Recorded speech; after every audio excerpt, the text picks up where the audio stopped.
That trade-off turned out to be a mirage. It turned out that it was an effect of short-term phenomena, and that in the long run the Phillips curve was vertical, so that in the long run there was no trade-off. You could have high inflation and high unemployment at the same time, as you did in the 1970s during the period of stagflation. The other curve involved is a curve of my good friend John Taylor, who is sitting at the table here with me, and he produced an analysis about the relationship between the variance of prices, the fluctuations in prices, the variance in prices on the one hand, and the variance in unemployment, well, not unemployment, but it comes to the same thing, in monetary and economic growth on the other. So you could have a choice. You could have, on this basis, if you have a highly variable inflation, that would enable you to have relatively stable economic growth.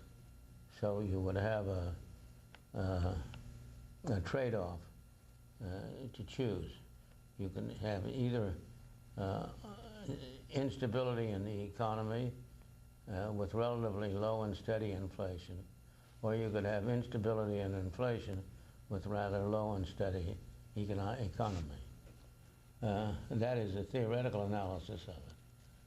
It turns out empirically that if you look at the actual variability of inflation and the variability of the economy, that they go together and not negative. The more variable the monetary, more variable prices and more variable inflation, the more unstable the economy, and vice versa. That's because the changes that are produced in monetary policy were not done historically in order to give you stable economy, but were done for a variety of reasons and themselves produced instability in the economy. Hence, historically, there has not only been no trade-off, but on the contrary, the stabler inflation, that is a stabler monetary policy, the stabler the economy.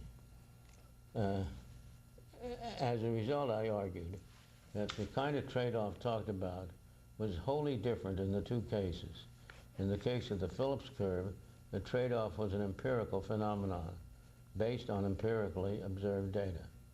In the Phillips curve case, the trade-off was an analytical construct based on the logic underlying the curve for a country which had perfect monetary policy.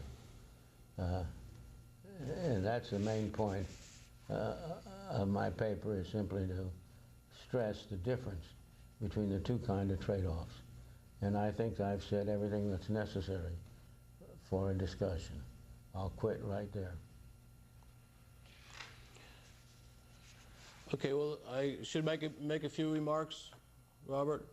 Okay. So, first of all, many of you have seen the complete paper that Milton has written, including the charts, and I just want to say, to me, it's a fascinating comparison of newer research and research that he had so much to do with in terms of establishing the lack of stability of the Phillips curve, a prediction that was made before it was shown to be unstable, and one of the great contributions in economics. But to compare that with the more recent research, it seems to me, is fascinating. I also think the paper, by looking at the data of the variability of money growth and the variability of inflation and the variability of GDP, tells you a lot about why the performance of, in this case, the US economy, but other economies, has improved so much in the last 15 or 20 years, and how it is ultimately traced to somehow more stable monetary policy. The points that I would mention in responding to some of the points that Milton raised is, first, I agree wholeheartedly that conceptually the variability trade-off that I worked on many years ago, the '79 paper, is different conceptually than the Phillips curve trade-off. It requires the manipulation, if you like, of estimated coefficients using economic theory to get that trade-off. So it's a transformation of estimated regression coefficients that come from the data. Whereas the original Phillips curve and the use of it as a trade-off was more directly related to statistical correlations and regression coefficients. And visually, of course, you can see that by looking at the inflation rates and the levels of unemployment, and just as Phillips originally did, to see these curves in the data. So conceptually it's different. It's a more direct relationship in the case of the Phillips curve than the variability curve that I worked on.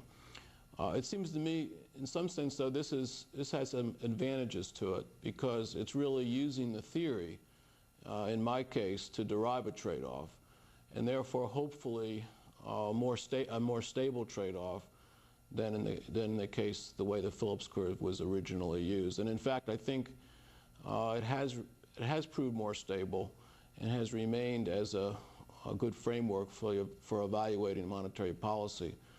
Indeed, one of the first uses of this framework for evaluating policy was to show that a fixed money growth rule is the kind that Milton advocated many, many years ago, outperformed the U.S. economy up until the period where I wrote that paper through the late 70s. So clearly dominated the existing performance, and that was derived through this framework.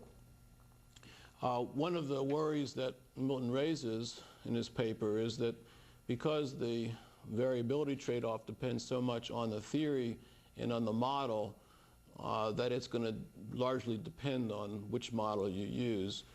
And it certainly does depend on the model. It's a transformation. It's using theory. It's a transformation of parameters in a model.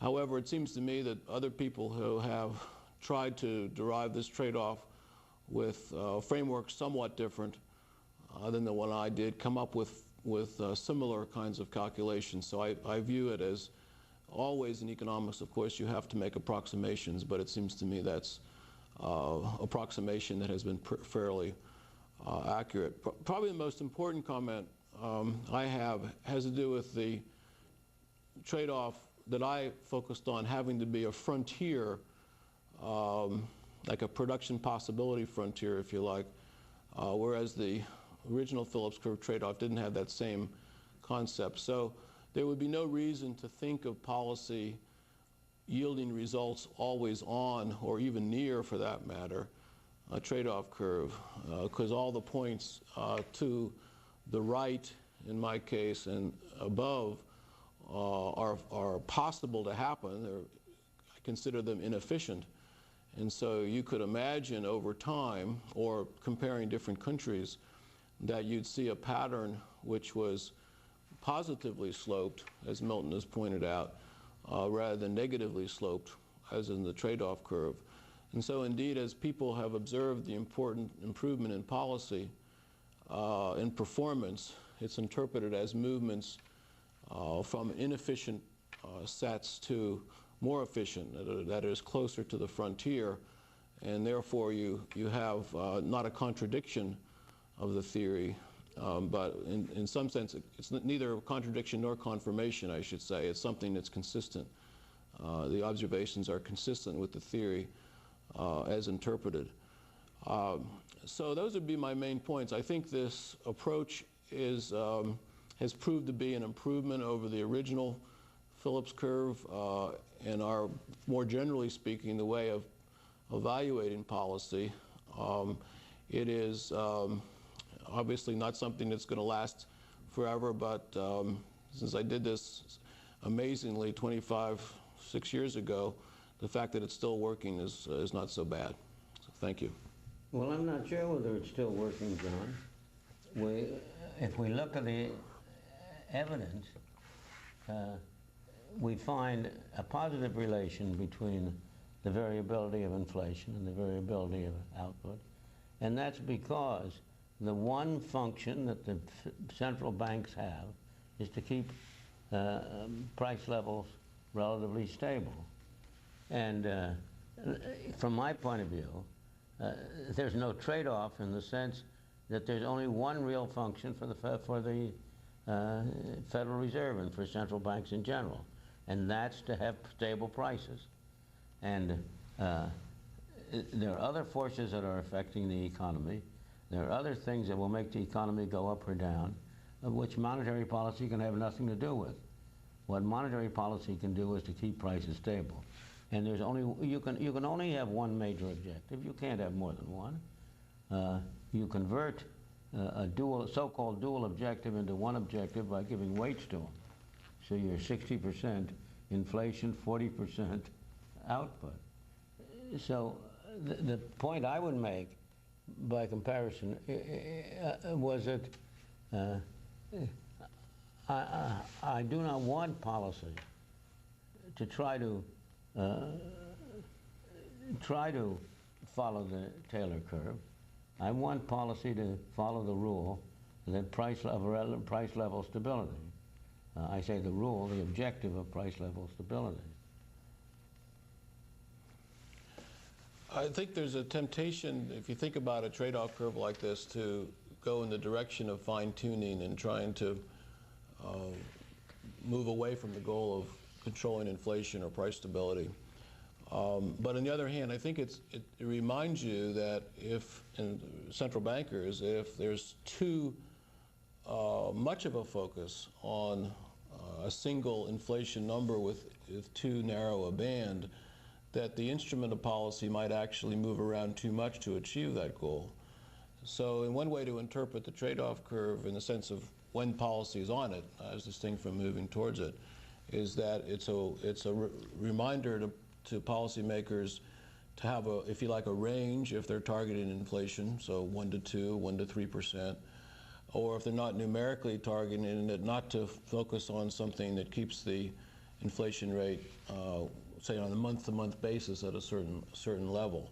So in a way, it's a reminder not to overdo it, but to look at the goal of inflation not on a month-to-month, maybe not even on a quarter-to-quarter, but on a longer basis. And it seems to me it's useful in that respect as well. But I agree with you, there's a concern whenever you have both the output and the inflation in the objective function to move into a fine-tuning mode where you're emphasizing output stabilization too much, and that leads to the terrible outcomes that we experienced during the Great Inflation period.